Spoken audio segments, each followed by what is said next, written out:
The warm glow of the evening sun cast long shadows across the family's once vibrant home. The old house stood quietly, a silent witness to years of joy, laughter, and now, simmering tension. This was not the home it used to be. Something had changed. Something had fractured. It began subtly, like a crack in a glass vase, barely noticeable but growing with each passing day. Grace, the matriarch of the family, had always been the glue that held everyone together. Her laughter used to echo through the hallways, her comforting meals a symbol of unity. But lately, her voice had grown quieter, her smiles fewer, and her once bright eyes dimmed with a weight no one seemed to notice. Her husband, Ode, had become distant. Long hours at work turned into excuses to avoid being home. He wasn't always like this. There was a time when Ode would rush back from work just to have dinner with the family, his booming laughter filling the room as he regaled them with stories. Now, he barely looked up from his phone, a distracted good evening, the most they could hope for. Then there were the children, caught in the crossfire of their parents' unspoken grievances. The eldest, Sod, had taken to locking herself in her room, headphones drowning out the muffled arguments that had replaced the once harmonious household. She was only 17, but the burden of understanding why her parents were drifting apart weighed on her heavily. Toby, the middle child, had turned to silence. At 12, he didn't have the words to express the confusion he felt. He spent hours playing with his toy cars, a world of make-believe where everything was still whole.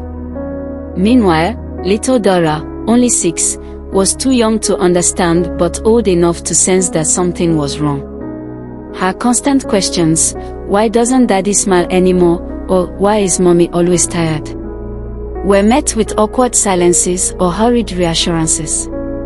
The crack grew wider when Ade started coming home later than usual, sometimes not at all. Grace, exhausted from juggling work and home, stopped asking questions. She told herself it was easier this way, easier to avoid confrontation. But avoidance only deepened the rift. One evening, as the family sat down for dinner, the tension was palpable. The once lively conversations had dwindled into silence, the clinking of cutlery the only sound. Sod, unable to take it any longer, slammed her fork down. Why do we even bother pretending everything is fine? She blurted out. Her words hung in the air, heavy and unyielding. Ade looked up, startled, while Grace froze, her hand midair with a spoonful of rice. What are you talking about? Ade asked, his tone defensive. You know what I'm talking about. Sod shot back. You're never here. Mom's always sad. Toby doesn't talk anymore, and Dora, she's too young to even know what's going on. This isn't a family anymore, it's just people living under the same roof. Grace's eyes welled up with tears, but she said nothing. Ade sighed deeply, running a hand over his face.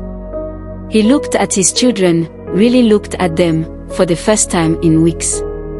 Soda's face was a mixture of anger and heartbreak. Toby stared at his plate, his little shoulders hunched.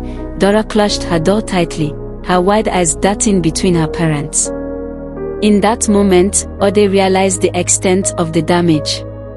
The family he had worked so hard to build was crumbling, and he hadn't even noticed.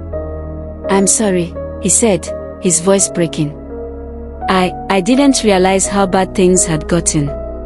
Grace finally spoke, her voice trembling. We've all been so caught up in our own worlds that we forgot what it means to be a family. I've been tired, Ode. Tired of trying to hold it all together on my own.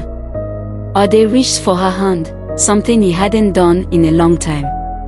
You don't have to do it alone, he said. I've been distant, and that's on me. But I want to fix this. I want us to fix this. The children watched as their parents began to talk, not argue, but really talk. For the first time in what felt like forever, there was hope. That night, they stayed at the table long after the food was gone, sharing their feelings, their fears, and their love. It wasn't an instant fix. Healing takes time, and the wounds of a fractured family don't mend overnight. But they were willing to try. They made a commitment to be present, not just physically but emotionally. Grace allowed herself to lean on her husband again, to share the load. Sod started opening up, and Toby found his voice. Even little Dora seemed to sense the change, her giggles returning like sunshine after a storm. The crack in the vase was still there, but it was no longer growing. Instead, it was filled with the golden glue of effort, understanding, and love. They weren't perfect, but they were whole again.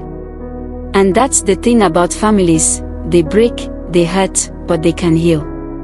In the fragments of us, there is always the possibility of rebuilding, of coming back together. Because at the heart of every family is a bond that, though tested, can endure.